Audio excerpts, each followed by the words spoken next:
नमस्कार विद्यार्थियों, अब फिर से आपका स्वागत है इंग्लिश क्लासेस में। और आज हमारा टेंस होगा प्रेजेंट परफेक्ट कंटिन्यूअस टेंस।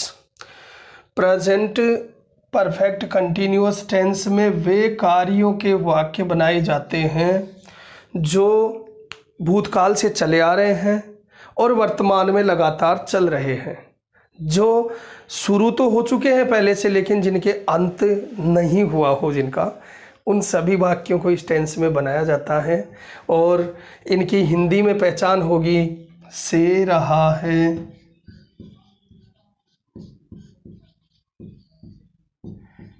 से रही है, से रहे हैं,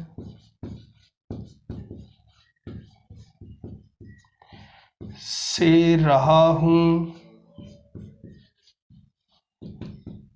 से रही हूँ।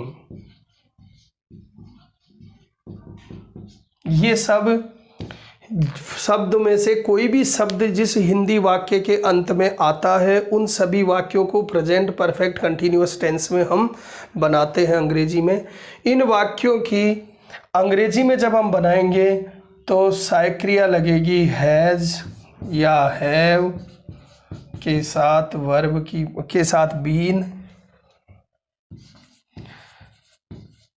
प्लस वर्ब की फर्स्ट फॉर्म में आईएनजी, वर्ब की फर्स्ट फॉर्म में आईएनजी, और साथ ही सिंस या फॉर के साथ टाइम, समय इनमें आना जरूरी है। कार्य पहले से शुरू है, पहले से चला आ रहा है, तो वो समय जब से कार्य चला आ रहा है उसको भी इसमें बताना जरूरी होता है। सूत्र यदि देखें सकारात्मक वाक्य का तो सब्जेक्ट हैज या हैव, बीन वर्ब की फर्स्ट फॉर्म में आईएनजी, ऑब्जेक्ट, और अदर्स में इसमें आ जाएगा सिंस या फॉर के साथ टाइम। ये वाक्य का सकारात्मक वाक्य का सूत्र हुआ। अब हैज और हैव का प्रयोग उसी तरह से करना है जैसा प्रेजेंट परफेक्ट टेंस में किया था, एक वचनकर्ताओं के साथ हैज और बहुवचनकर्ताओं के साथ हैव। यदि कोई वाक्य हिंदी में मिले आपको, जैसे सीता 1 महीने से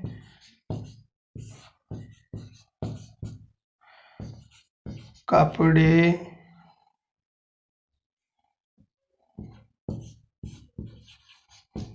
धो रही है,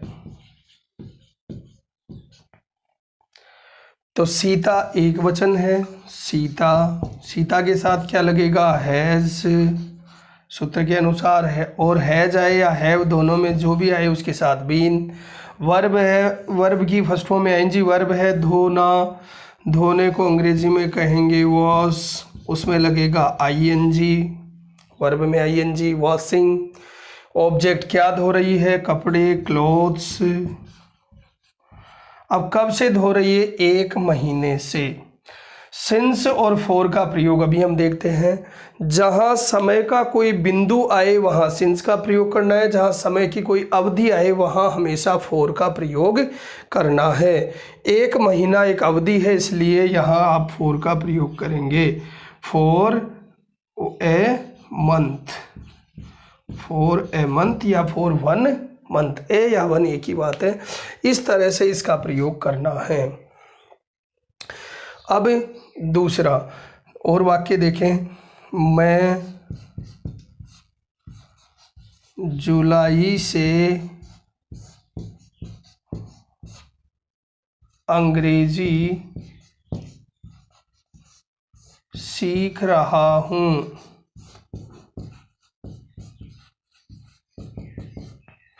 तो आई के साथ क्या लगेगा हैव, हैज या हैव जो भी लगेगा उसके साथ सूत्र के अनुसार बीन।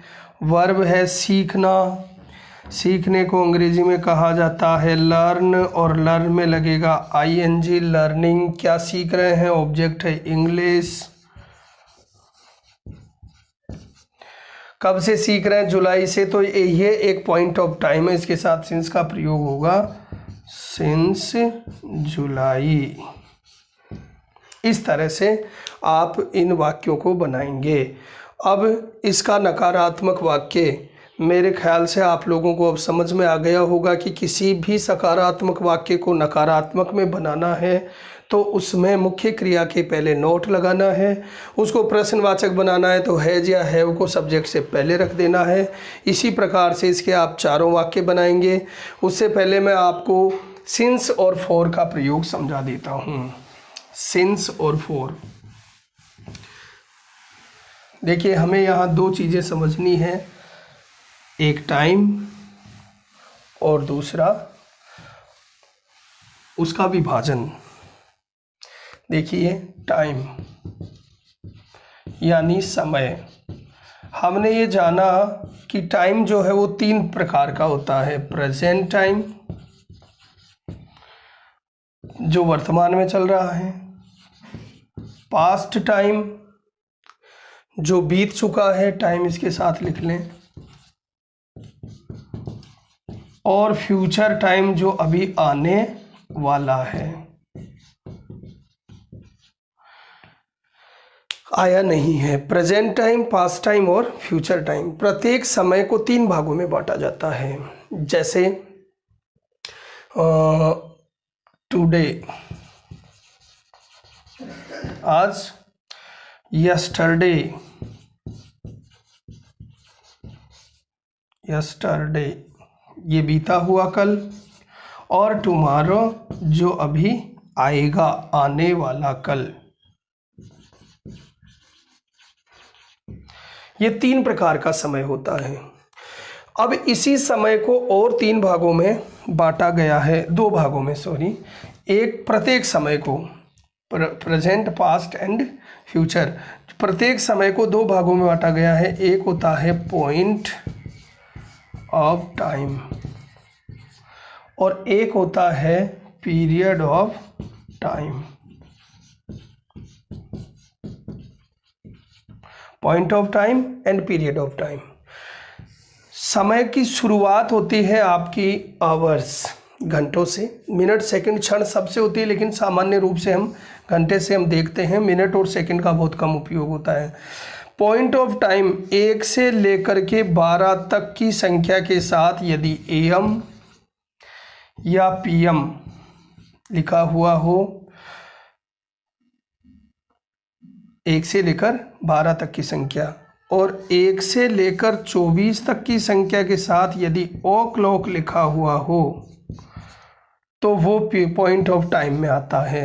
1 बजे, 2 बजे, 5 बजे, 7 बजे, 16 बजे, 16 ओ क्लॉक, 23 बजे, 23 ओ क्लॉक, 11 बजे, 11 AM या 11 PM।